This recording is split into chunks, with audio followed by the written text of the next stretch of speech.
ஹலோங்க, எல்லாருக்குமே வணக்கம். இன்னைக்கு ரொம்ப வித்தியாசமான ஒரு கதையை தான் பார்க்க போறோம். இந்த படத்தோடைய பேரு கோகுலி. இங்க யமுனான்னு சொல்லி ஒரு பொண்ணு இருக்காங்க. அவங்களுக்கு கல்யாண வயசு வந்தோம் இது வரைக்கும் அவங்களுக்கு ஒரு பையன் கூட கிடைக்கலைங்க. பொண்ணு பார்க்க அழகா இருப்பாங்க, படிச்ச பொண்ணு, நல்ல பணக்கார வீடு தான். ஆனாலுமே இவங்கள ஒரு 99 பேர் பொண்ணு பார்த்துட்டு ரிஜெக்ட் பண்ணிட்டு போயிருக்காங்க. அப்படி 99 ஆண்கள் இவங்களை நிராகரிக்கிறதுக்கு என்ன காரணம்? அதை தாண்டி இவங்களுக்கு கல்யாணம் நடக்கும் போதோ இவங்களோட பிரச்சனை என்னன்ற மாதிரி அந்த புகுந்த வீட்டுல தெரிய வருது.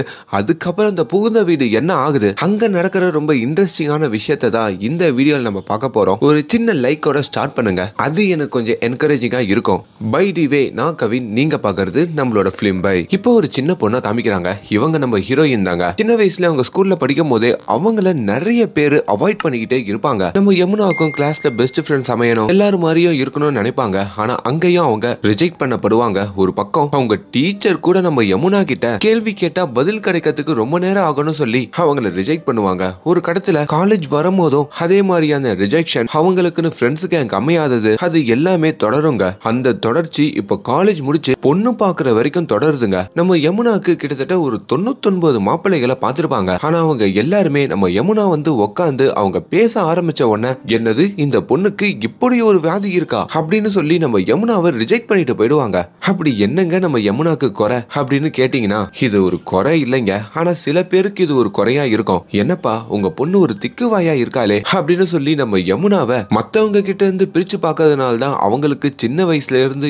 இப்போ கல்யாணம் வரைக்கும் பல சோதனைகள் நடந்துட்டு இருக்குங்க. இவ்வளவு சோதனைக்கு அப்புறம் நம்ம யமுனா ஒரு முடிவு எடுக்கிறாங்க. தன்னுடைய அப்பா அம்மா கிட்டையும், யமுனாக்கு ஒரு தம்பி இருப்பாங்க, இவங்க 3 பேர் கிட்டையும் இதுக்கப்புறம் மாப்பிள்ளை பார்த்து என்ன அசிங்கப்படுத்தாதீங்க, வர மாப்பிள்ளையும் என்ன ரிஜெக்ட் பண்ணானா 100வது மாப்பிள்ளையா மாறிடும், எனக்கு கல்யாணம் பண்ணிக்கிறதுல இஷ்டமே இல்ல அப்படின்ற ஒரு முடிவையே எடுக்க, அதுல அவங்க வீட்டுல இருக்கவங்களும் கொஞ்சம் பயப்பட செய்யறாங்க. நம்ம யமுனாவோட அப்பாவோ, நீ இப்படி ஒரு முடிவெடுத்தனா நாங்க பேரனையோ பேத்தியையோ எப்படி பாக்குறது, எங்களுக்கும் கனவுலாம் இருக்கும்ல, நீ ஒழுங்கா கல்யாணம் பண்ணி தான் ஆகணும்ன்ற மாதிரிலாம் சண்டை போடுறாங்க. இப்படி ஒரு வேலையில தான் நம்ம யமுனா திக்குவாய் அப்படின்ற ஒரு உண்மையை மறைச்சு நம்ம ஒரு பையனுக்கு நம்ம பொண்ணை கட்டி வச்சிடலாம் அப்படின்ற ஒரு விஷயத்தையும் இந்த யமுனாவோட அப்பா அம்மா முடிவு பண்றாங்க. அப்படியே இன்னொரு பக்கம் நம்ம ஹீரோவான கண்ணனை காமிக்கிறாங்க. எப்பவுமே கொஞ்சம் சிரிச்ச மூஞ்சாதங்க இருப்பாரு. இவருக்கும் ஒரு வயசாகுது. இவரும் பல பெண்களால நிராகரிக்கப்பட்டவர் தான். இப்போ இந்த யமுனாவை பொண்ணு பாக்குறதுக்கு அவர் கிளம்பிக்கிட்டு இருக்காரு. கண்ணனோட குடும்பமே ஒரு பெரிய குடும்பங்க. அப்படி கண்ணனுடைய அப்பா, அவரோட தம்பியான நம்ம ஹீரோவுடைய சித்தப்பா, இவங்க எல்லாம் குடும்பமா தான் ஒரே வீட்டுல வாழ்வாங்க. அப்படி நம்ம ஹீரோ சிரிச்ச மூஞ்சோடைய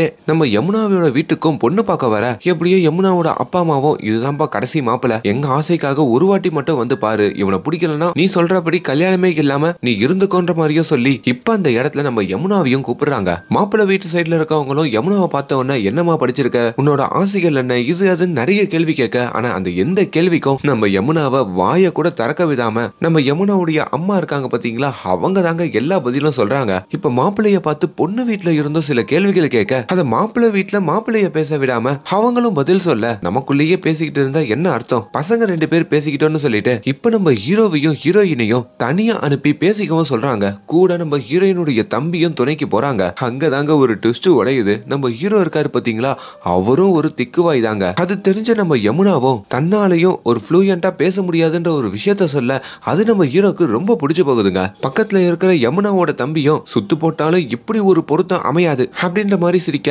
பட் இருந்தும் நம்ம ஹீரோயினுக்கு, நீங்க முன்ன யாருன்னா லவ் பண்ணிருக்கீங்களா, நான் வரதுக்கு முன்னாடி உங்க லைஃப் எப்படி இருந்தது அப்படின்ற சில கேள்விகள் இருக்குங்க. நம்ம ஹீரோயின் 4 நாள் மட்டுமே ஒரு பையனை லவ் பண்ணிருக்காங்க.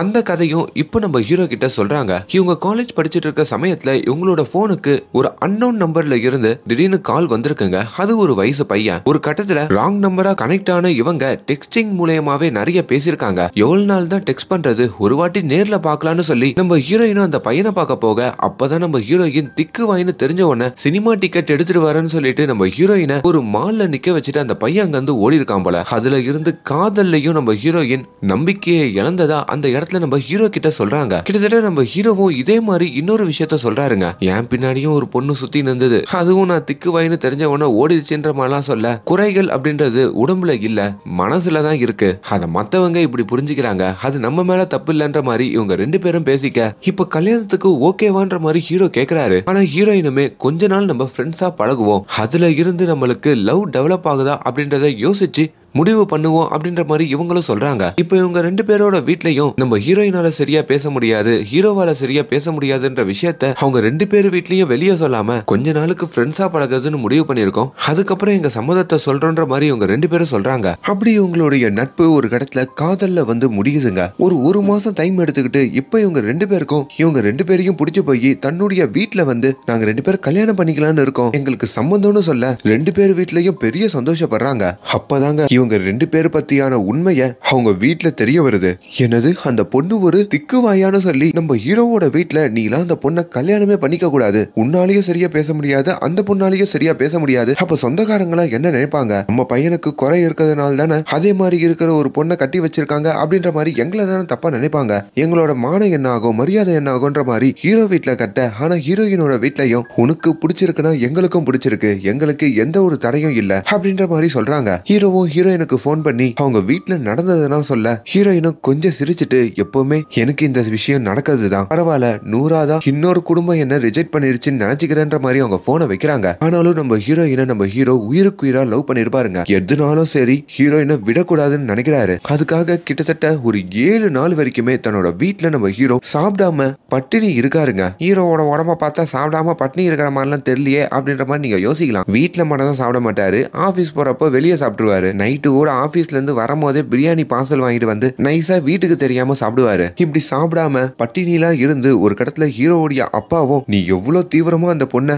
காதலிக்கிறதா இருந்தா கல்யாணத்துக்கு அப்புறம் உங்களால சந்தோஷமா வாழ முடியும் நினைச்சா எங்களுக்கு சம்பந்தம் தான், பொண்ணு வீட்டுல வர சொல்லி பேசி முடிவெடுத்துருவோன்ற மாதிரி இப்ப இவங்க வீட்லயும் கிரீன் சிக்னல் கொடுக்க அப்படி இவங்க ரெண்டு பேருக்கும் அங்க திருமணம் நடக்குதுங்க. ஆனா இதுல இருந்து தாங்க ஒரு பெரிய பிரச்சனையே ஆரம்பிக்குது. திருமணம் நடந்து ஒரு சில நாட்களுக்கு புகுந்த வீட்டுல நம்ம ஹீரோயினை ரொம்ப நல்லாவே பாத்துக்கிட்டாலும் முக்கியமா ஹனிமூனெல்லாம் அனுப்பி வைக்கிறாங்க. அப்பதான் கார்ல வரப்போ நம்ம ஹீரோயின் வாமிட் பண்றாங்க. அதை பாக்குறப்போ நம்ம ஹீரோவும் ஹேய் நீ பிரெக்னண்டா இருக்கியா, அதுக்குள்ள நான் அப்பா ஆக போறானா அப்படின்ற மாதிரி சந்தோஷப்படுறாரு. அதுக்கெல்லாம் வாய்ப்பே இல்ல, எனக்கு டிராவலிங் ஒத்துக்காது, அதனால தான் வாந்தின்ற மாதிரி அவங்க சொல்ல இப்போ வீட்டுக்கு வந்த உடனே பிரச்சனைகள் ஆரம்பிக்குது. புகுந்த வீட்லயும் நம்ம ஹீரோ கிட்ட வந்து என்னப்பா ஹனிமூன்லாம் நல்லா போச்சா, அப்புறம் நம்ம வீட்டுக்கு அடுத்ததா ஒரு பர்சன் வரணுமே, அவங்க எப்போ வர போறாங்க அப்படின்னு ஜாடமாடியா கேட்க, இன்னொரு பக்கம் ஹீரோயின் கிட்டையும் என்னமா என்ன முடிவு எடுத்திருக்கீங்க, எப்ப எங்களுக்கு பேரனையோ பேத்தியோ பெத்து கொடுக்க போறீங்க, லேட் ஆக்காதீங்கன்ற மாதிரி நிறைய வற்புறுத்துறாங்க.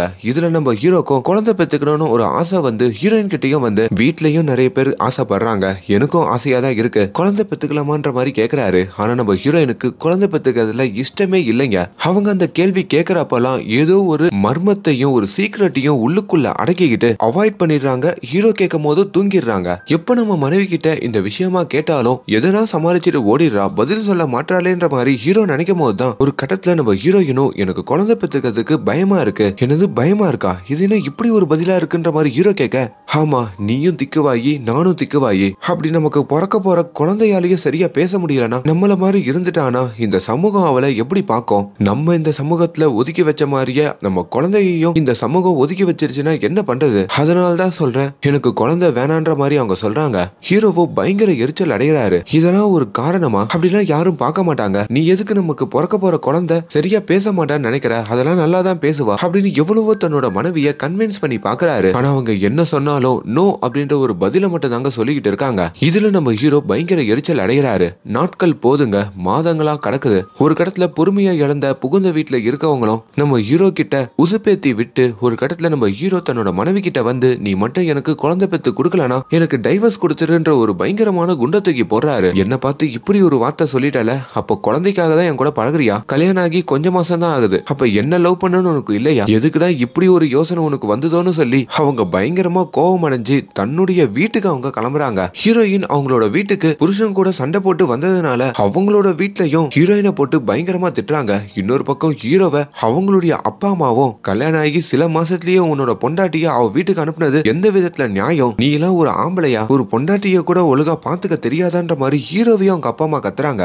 அப்படி ஒரு வேலையில தான் நம்ம ஹீரோயினுடைய அப்பா இருக்காருல, அவரு ஒரு பார்க்கு கூட்டு போயிட்டு ஹீரோயினை உட்கார வைக்கிறாரு. அங்க சுத்தி நிறைய குழந்தைகள் விளையாடிக்கிட்டு இருக்காங்க. அங்க இருக்கிற சில குழந்தைகளுக்கு சில குறைகள் இருக்குங்க. என்னதான் குறைகள் இருந்தாலும் அந்த விளையாடுற குழந்தைகள் அவங்க அம்மா கிட்ட போறப்போ அவங்க அம்மா அப்படி அந்த குழந்தைகளை கவனிச்சுக்கிறாங்க. அதை காட்டி நம்ம ஹீரோயினுடைய அப்பாவும் குழந்தைய பெக்கிற அம்மாக்கு குழந்தையோட குறைகள் கண்ணுக்கு தெரியாது, அவங்க நினைக்கிறதுலாம் இது என்னுடைய ரத்தம் அப்படின்றதுதான். உலகத்துல இருக்கிற மிகப்பெரிய குறை என்ன தெரியுமா, ஒரு மனுஷனுடைய இயலாமையையும் அவனால ஒரு ஒரு விஷயம் நேச்சராவே முடியல அப்படின்ற ஒரு விஷயத்த வச்சு மத்தவங்க கிண்டல் பண்றாங்கல்ல, அந்த கிண்டல் பண்றவங்க தான் இந்த உலகத்துல குறைகளா படைக்கப்பட்டவங்க. சரி, உன்கிட்ட நான் ஒரு கேள்வி கேட்கவாமா?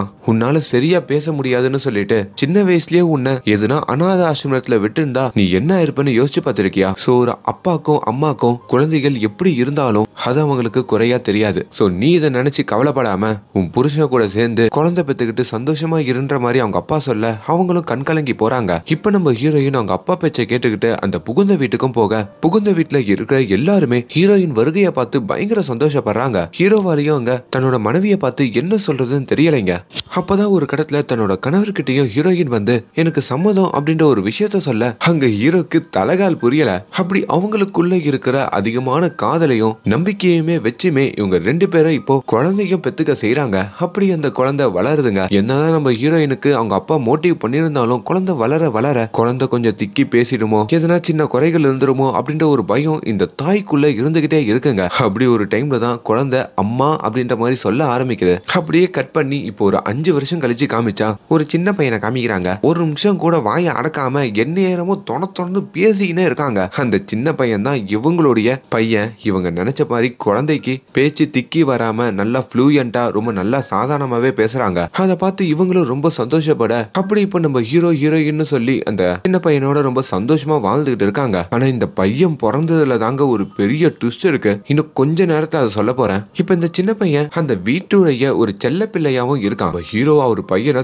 தாங்குன்னு தாங்குவாருங்க. காலையில தன்னோட பையனை ஸ்கூலுக்கு கொண்டு போய் சேர்த்ததுதான் எந்த வேலையா இருந்தாலும் பாப்பாரு. சரி, ஒரு பையனோட நிப்பாட்டிட்டாங்களா, வேற என்ன குழந்தை பெத்துக்கலையான்ற மாதிரி கேட்டீங்கன்னா ஒரு சின்ன பிளாஷ்பேக்கை காமிக்கிறாங்க. அவங்க மனைவி டெலிவர் பண்ற டைம்ல ஆபரேஷன் மூலமா தான் குழந்தை பெற்றிருப்பாங்க. அதனால டாக்டரும் வந்து இன்னொரு குழந்தை பெத்துக்க முடியாதுன்ற மாதிரி சொல்ல இப்ப திரும்பி நிகழ்காலத்துக்கு கதை வருதுங்க. அப்படி ஒரு வேலையில தாங்க சண்டே வருது. சண்டே வானாலே நம்ம ஹீரோயின் அவங்க பையன் 3 பேரும் எதனா ஒரு வெக்கேஷன் மாதிரி போயிடுவாங்க. அப்படி பைக்லயும் ஏதோ ஒரு பார்க்குக்கு நம்ம சோட்டுவை கூட்டிட்டு போற வழியில திடீர்னு வண்டி பஞ்சர் ஆகி நின்னுருதுங்க. இங்கதான் ஒரு பெரிய சம்பவம் நடக்குது. நம்ம ஹீரோவும் அந்த டயரை கழட்டி என்னன்னு பாத்துட்டு இருக்க அப்போ ஒரு ஸ்க்ரூவு பைக்ல இருந்து கலண்டு நடு ரோட்டுக்கு ஓடிடுது. அதை பாக்குற நம்ம சோட்டுவும் அந்த ஸ்க்ரூவை எடுக்கலான்னு ஓடுறாங்க. அப்ப அந்த வழியா வந்த ஒரு காரு இந்த சோட்டு பையன் மேலேயே மோதி சம்பவ இடத்துலயே அந்த சோட்டு மரணம் அடையவும் செய்யறாரு. இத பாக்குறவங்க அப்பா அம்மாக்கு ஒண்ணுமே புரியலைங்க.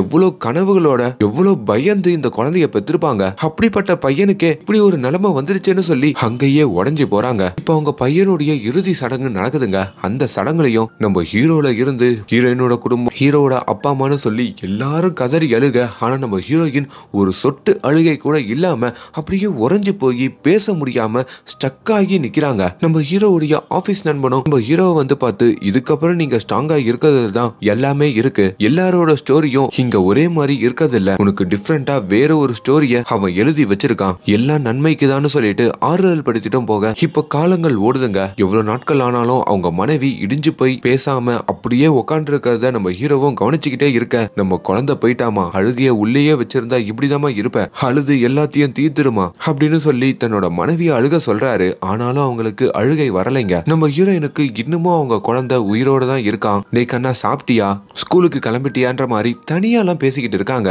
இதெல்லாம் பாக்குற ஹீரோக்கும் ஒரு மாதிரி பயமா ஆகுதுங்க. முக்கியமா ஹீரோவுடைய புகுந்த வீட்லயும் இது எல்லாத்தையும் கவனிச்சுக்கிட்டு இருக்காங்க. இப்படி ஒரு கடத்துல தான் நம்ம ஹீரோவுமே ஒரு டாக்டரை வந்து பார்க்க, அந்த டாக்டருமே உங்க மனைவி இப்படியே இருந்தா கோமா ஸ்டேஜுக்கு போறதுக்கு கூட வாய்ப்பு இருக்கு, மென்டலா பாதிக்கப்படலாம், அவங்க அழுகணும், அப்படி அவங்க அழுகைய வர வச்சாதான் அவங்கள உங்களால காப்பாற்ற முடியும்ன்ற மாதிரி சொல்ல இப்போ ஹீரோவும் ஒரு பலத்த கல் நெஞ்சோட ஹீரோனோட வீட்டுக்கும் வந்து அவங்க அப்பா அம்மாவெல்லாம் கூட்டுக்கிட்டு நேரா தன்னோட வீட்டுக்கு வராரு. அப்படி அவங்க வீட்டுல இறந்து போன அவங்க பையனுடைய படத்தை எடுத்துட்டு வந்து நடு ஹால்லையும் வைக்கிறாரு. இன்னைக்கு என்னோட பையன் சோட்டுவுடைய பிறந்த நாள், அதனால கொஞ்சம் எல்லாருமே சிரிங்க, நீங்க சிரிக்கிறதெல்லாம் பார்த்து என்னோட மனைவி அங்க கஷ்டப்பட்டு அவளுக்குள்ள எவ்வளவு நாள் புதஞ்சு இருந்த அந்த அழுகை வெளியே வரணும்ன்ற மாதிரி சொல்ல அப்படி நம்ம ஹீரோயினையும் நடுகால்ல கூட்டிட்டு வந்து உட்கார வைக்கிறாங்க. இப்ப அந்த வீட்டுல இருக்கிறவங்களும் சோட்டுவோட படத்தை வச்சுட்டு எல்லாரும் சிரிச்சு பேசிக்கிட்டு இருக்க இதை எல்லாத்தையும் ஹீரோயினும் கவனிக்கிறாங்க. நம்ம பையன் இறந்ததை மறந்து எல்லாரும் நார்மல் ஆயிட்டாங்களான்ற மாதிரி அப்பதான் அவங்களுக்குள்ள ஒரு உணர்வு வருதுங்க. ஒரு கட்டத்துல நம்ம ஹீரோ கேக்கோட நம்ம ஹீரோயின் முன்னாடி வந்து உட்காந்து சந்தோஷமா இந்த கேக்க வெட்டுமா அப்படின்ற மாதிரியே சொல்ல இத பார்க்கும் போது தான் நம்ம ஹீரோயினுக்கு எல்லாமே ஞாபகம் வந்து தன்னோட பையன் தான் கூட இல்லைன்ற மாதிரியே புரிஞ்சுக்கிட்டு அங்க கதறி அழுகுறாங்க. அந்த அழுகை பிரேக் ஆன உடனே இப்ப அந்த குடும்பமே சேர்ந்து நம்ம ஹீரோயினுக்காகவும் அந்த பையனுக்காகவும் அழுக செய்துங்க. சோ வாழ்க்கை அப்படின்றது முன்ன சொன்ன மாதிரி அன்பிரடிக்டபிளான ஒரு விஷயங்க. எப்பவுமே லைஃப்ல எல்லாமே நல்லதா தான் நடக்கும், இப்படிதான் போகணும்னு சொல்ல முடியாது. யாரு வேணாலும், நம்மளுக்கு எவ்வளவு பிடிச்ச பர்சன் வேணாலும் நம்மளை விட்டு போலாம். அதுக்கப்புறம் நம்ம வாழ்க்கைய எந்த விதத்துல வாழ்றோம், நம்ம வாழ்றதுனால யாருக்குன்னா நல்லது நடக்கணுங்க. அப்படிதான் இங்க நம்ம ஹீரோயினை கன்வின்ஸ் பண்ணி நம்ம ஹீரோ ஒரு முடிவை எடுக்கிறாரு. நம்ம பையன் போனது போயிட்டான், அது ஆக்சிடென்ட், அப்படி அழுது இருந்து ஒண்ணு நடக்க போறது இல்ல, நம்மளாலேயே இன்னொரு குழந்தை பெத்துக்க முடியாது. ஆனா நம்ம நினைச்சா நம்ம எப்படி நம்மளோட பையன் இல்லாம பையனை பறி கொடுத்துட்டு இங்க அனாதையா இருக்கிறோமோ அதே மாதிரி இங்க அப்பா அம்மாவை பறி கொடுத்துட்டு எத்தனையோ பசங்க அனாதையா இருக்காங்க. அவங்கள யாருன்னா நம்ம ஒருத்தங்களை தத்தெடுத்துப்போம். அப்படி அவங்கள நம்ம பையன் போல வளர்க்கறது மூலயமா நமக்கும் ஒரு குடும்பம் கிடைக்கும், அந்த பையனுக்கும் ஒரு குடும்பம் கிடைக்கும்ன்ற மாதிரி இவங்க ஒரு முடிவெடுக்க அப்படி ஒரு அனாதை ஆசிரமத்துக்கும் போறாங்க. அந்த இடத்துல நிறைய பசங்க இருக்காங்க. பட் இருந்தும் ஒரு பையன் மட்டும் அவங்கள இருந்து கிண்டல் பண்ணப்பட்டு தனிச்சு விடப்பட்டு ஒரு தனிமையில இருக்காங்க.